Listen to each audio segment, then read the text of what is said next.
Welcome to an Odyssey in Mixology and to a video I've been dreading. Now, a lot goes into creating spirits, and barrel aging is an important part of that production for many. So what happens when two historically bad, unaged spirits are barrel aged? Can they be improved, or do they just become a different kind of bad? Let's find out.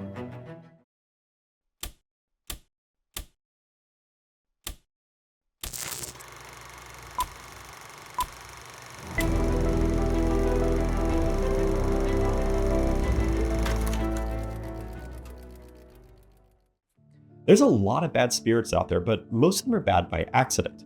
Think of that one bourbon you got because of the cool bottle and a label that promised it would redefine what it means to be a handcrafted whiskey. But in reality, you spent $60 on cardboard flavored moonshine. I've been there myself. These bottles are not bad by that definition because their flavors are intentional and meticulously crafted. And more importantly, you're not being tricked into drinking them. What they're marketed as is exactly what you get. On the back of the Fireball, it says it burns like hell, and the Malort says it's, at best, unusual, and to be savored by two-fisted drinkers.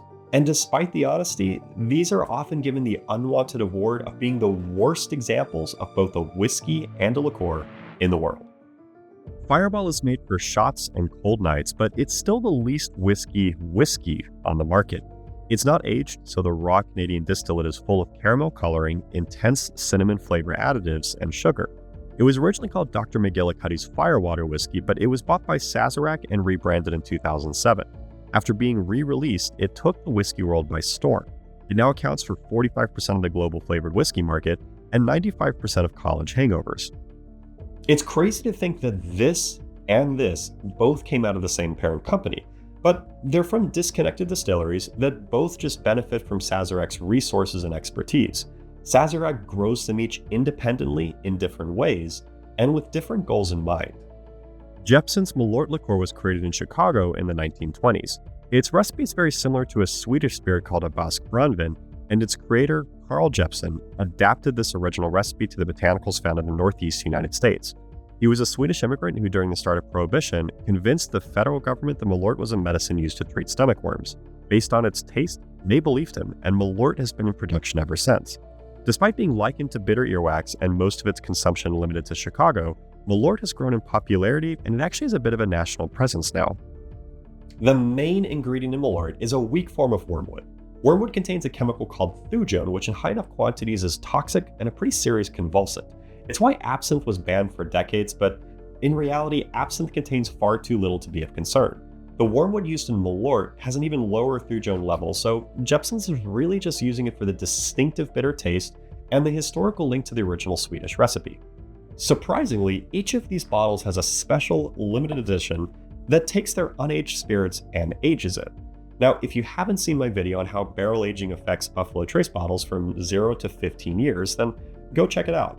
But in summary, a barrel's purpose is to smooth out and add complexity to a spirit.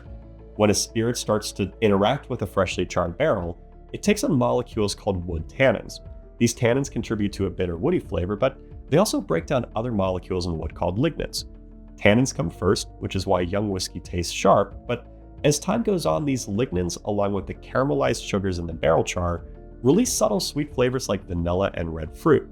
The longer a spirit ages, then the more pronounced these desirable flavors get. When aging spirits in used barrels, this process happens a bit less quickly, but the spirit being aged takes on some of the flavors and characteristics from the previous spirit used in the barrel. This can be a huge benefit when trying to create something unique, and it's why seeing sherry finishes on bourbons and bourbon finishes on rums is so common. The Fireball Dragon Reserve bottle contains regular Fireball that's been aged for 3 months in an ex-bourbon barrel. This barrel likely has between a number 4 and a number 5 char. This means the fire is hitting the inside of the barrel for over 55 seconds, and to put that into perspective, most bourbons have a level 3 char. This means that the fire is hitting the inside of the barrel for only 35 seconds. As far as where the barrels came from, they're obviously sourced from one of Sazerac's bourbon-producing distilleries. That either means Buffalo Trace, Barton 1792, or Abram Smith Bowman. That's a pretty good lineup, but 3 months is not a long time. It's also bottled at the same proof as the non-aged version, and that's kind of expected considering the aging occurred over a single season without much, if any, evaporation. That being said, The normal price of Fireball is around $14 a bottle, and the Dragon Reserve is still under $20, even if it is a little bit harder to find. Similar to the Dragon Reserve Fireball, the barreled Malort is aged in ex-bourbon barrels, but these have a number 3 char on. Jeppson's uses barrels that were previously filled with their own more conventional 4-year bourbon. The final bottled Malort is a blend of different ages, with the youngest being aged for 1 year and the oldest being aged for 4 years in these barrels. The price difference between these two is less than $3, with the base Malort coming in at $28 and the barrel-aged Malort coming in around $31. Now, considering there's an additional 1 to 4 years of production time to make this barrel-aged version, that's a beyond reasonable price. And I kind of get the impression that this bottle is just a bit of a fun experiment for the passionate followers that Jeppson's has, rather than their attempt to pull a bunch of profit from it. So without further ado, how do these bottles taste? How does the regular spirit change with barrel aging? And ultimately, if you come across one of the barrel-aged ones, should you buy it?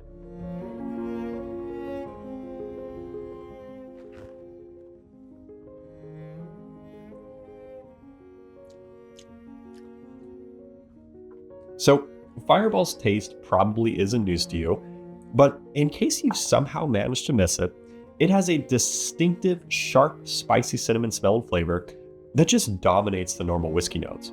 Like bourbons, its base Canadian whiskey uses a corn, rye, and barley mash bill, but it's quite a bit lighter in flavor. Corn will still be the majority ratio-wise, but Canadian whiskey is often distilled to a much higher proof, and that reduces some of the influence from the ingredients. So how does that play into Fireball? Well, it doesn't really. The base whiskey's only purpose is as a vehicle to move the hot cinnamon flavor from the bottle into your mouth. It honestly starts off a bit flat, like a watered down whiskey, and then the other flavors hit hard. People liken this to Red Hots or Atomic Fireball candies. Frankly, that's pretty spot on. The 66 proof spirit doesn't really have any noticeable alcohol bite, but what little sharpness is there is stamped out pretty quickly by just the heavy hot cinnamon flavors. Kind of hard to pick out any complexity to this because it's just in your face spicy cinnamon syrup, and the base whiskey isn't really meant to be nuanced. That being said, the spiciness is more chipotle and habanero opposed to jalapeno or poblano, but I still don't get any sort of natural fresh pepper flavor from it.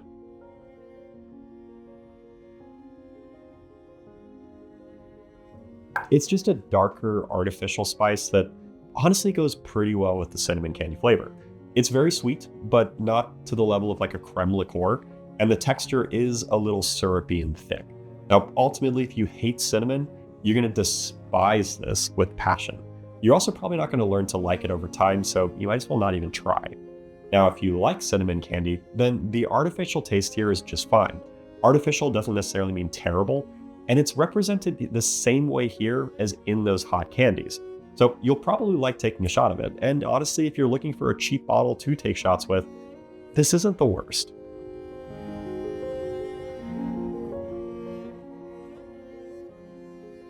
So the Dragon Reserve smells a bit more mellow, but it's quite similar. The hot cinnamon smell is still there, obviously. It's not as in your face as the regular version, and I'd say it's a little less sharp, maybe a bit more rounded out.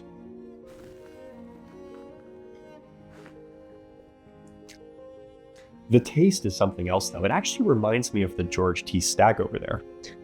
Not really, but it actually is improved a little bit. I don't get any change to the hot cinnamon flavor. That part is exactly the same between this and the original. What is different, and to its benefit, is that initial watered down base whiskey taste that I get in the original.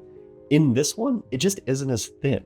It tastes more like a traditional lower budget whiskey for that split second before the cinnamon takes over. It's not an obviously different whiskey, but it's better than what was there originally.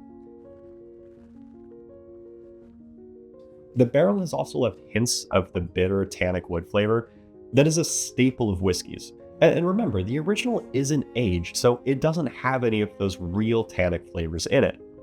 That's why this tastes flat and thin in comparison. With the Dragon Reserve, coming from an ex-bourbon barrel, some of those flavors are infused into this as well. The improved base whiskey flavors help the overall flavor, but the powerful hot cinnamon just overshadows everything once it comes through. The transition between base whiskey to spicy cinnamon is a bit smoother here, but to taste that change, I need to savor this or at least drink it slowly. Realistically, this is probably 95% similar to the original, and all in all, that means that this starts out as a nicer, more complex spirit before ending up in pretty much the exact same place as the original. This is the best way that I can visually show what I just found out. Each line in this graph represents a flavor and how much I'm tasting of it over the course of a sip.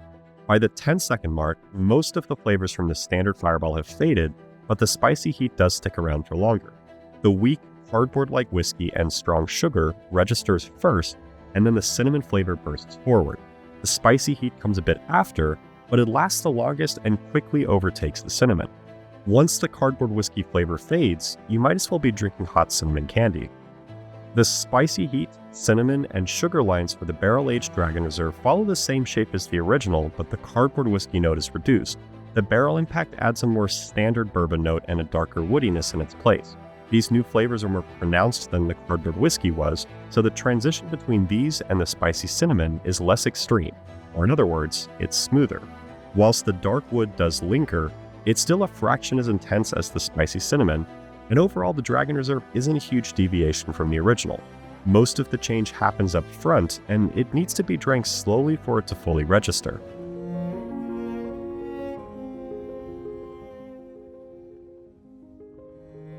So the Malort actually smells very nuanced and interesting. I wouldn't really call it fresh, but saying it's natural is an easy justification. It smells somewhat wood-like, but it's not the wood that you would get from like a double oaked bourbon. It's a bit more organic, it smells more green. That, in addition to some floral and grapefruit notes, actually makes for a really nice smell. And the weird thing is that although I know there's bitterness here, you don't really smell too much on the aroma.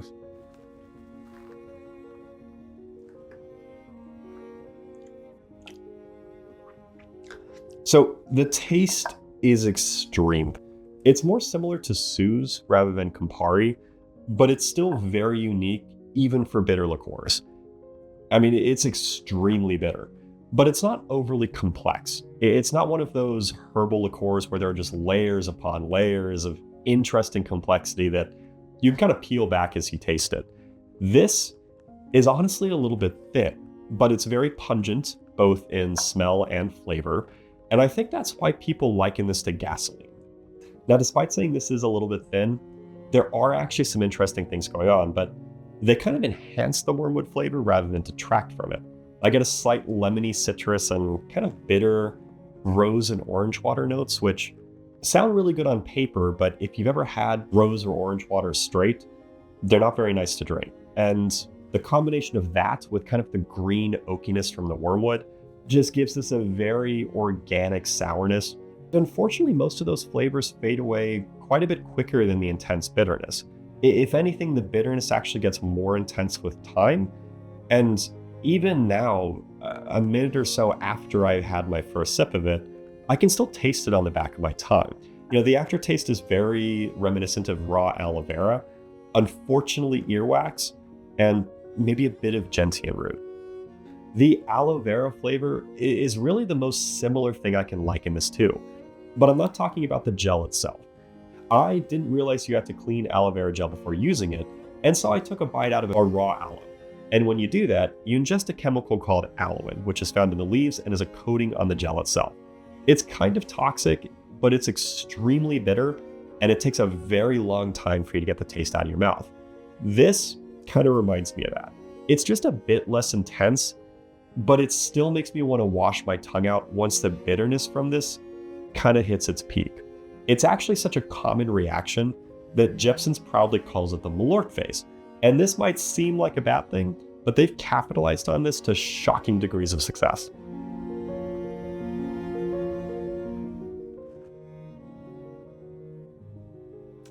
Surprisingly, the barrel-aged Malort actually smells a little bit less wood-like. The aroma has more fruit and floral notes in it, and that's obviously a good thing. If you want something to smell good, add more flowers and add more fruit. Now, the other interesting thing is that I can actually smell the bitterness a little bit better here. Kind of tickles my nose the same way that I would expect kind of other bitter liqueurs to do so. Now, I mean, overall, I wouldn't necessarily say it's more interesting than the original because a lot of the flavors are still there. It's just the ratio of them has changed. That being said, this is more pleasant of an aroma.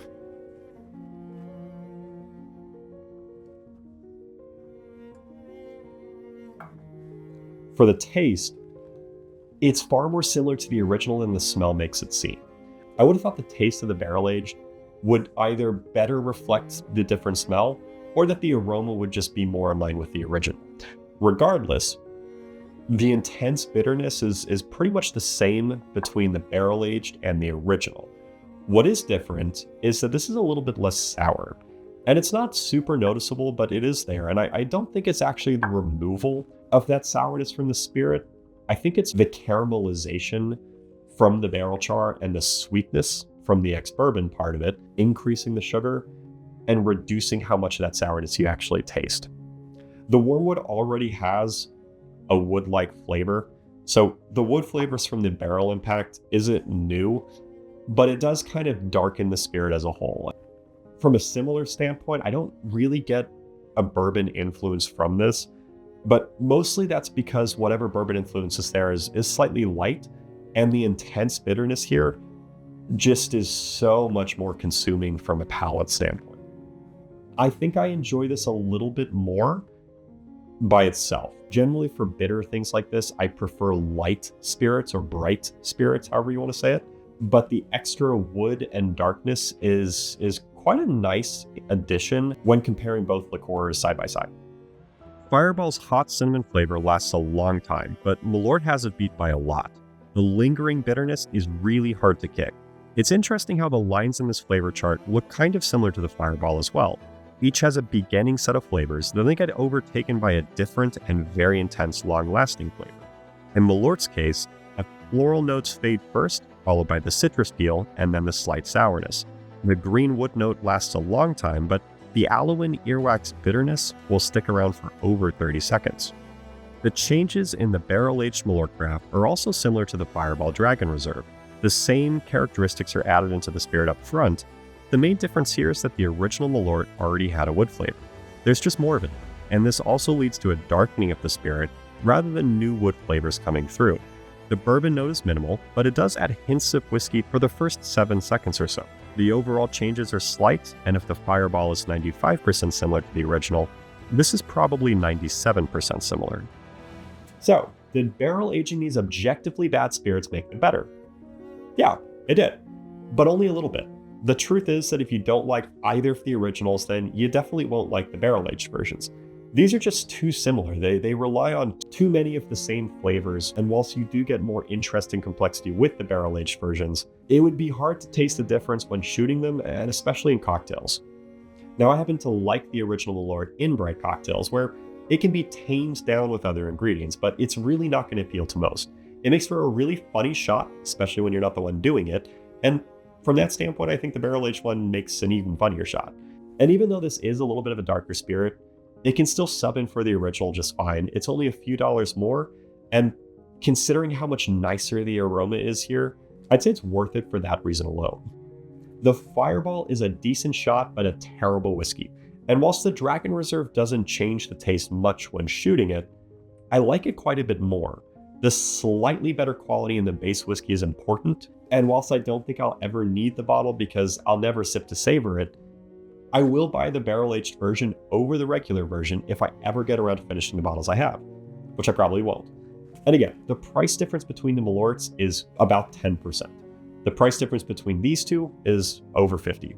And that's a big jump, but this is still under 20 bucks. And that's why I would pick it over the regular if given the opportunity. Even though I'm not getting a flavor that's 50% better, it's still cheap enough for that $7 increase is worth it to me to have a marginally better product. If the Fireball was 30 and it had that same 50% increase and this was 45, I would have touched this with a 10-foot pole. And by that same logic, you should not be paying over 20 bucks for this bottle unless you just really want the novelty factor of the bottle. This is a limited edition. I have been seeing more of them pop up, but they claim that there's not very many out there. And if that's the case and people are crazy enough to start trying to charge this at, secondary prices or basically anything over 20 bucks, I still wouldn't touch it. It's not worth it at that price point.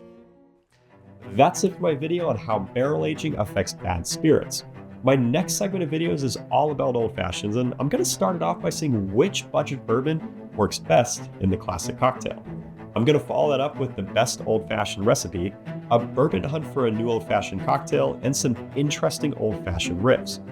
If you haven't already liked and subscribed, then please do so, but above all else, thank you so much for watching. Cheers!